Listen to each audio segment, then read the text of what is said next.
جس کو تم سے سچی محبت ہوگی وہ تم کو فضول اور ناجائز کاموں سے روکے گا۔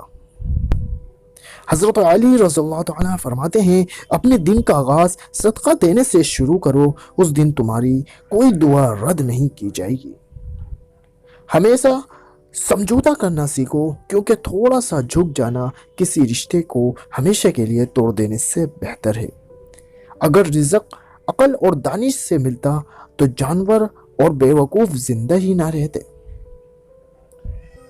حضرت علی فرماتے ہیں، کسی کا دل توڑ کر معافی مانگنا تو بہت آسان ہے، لیکن اپنا دل ٹوٹ جائے تو کسی کو معاف کرنا بہت مشکل ہے۔ کسی کا عیب تلاش کرنے والے کی مثال اس مکھی سی ہے جو سارا خوبصورت جسم چھوڑ کر زخم پر بیٹھی ہے۔ حضرت علی رضی اللہ عنہ فرماتے ہیں، جو شخص تم پر غصہ کرے مگر پھر بھی تعلق ختم نہ کرے وہ برے وقت میں تمہارا سچا ساتھی ہے۔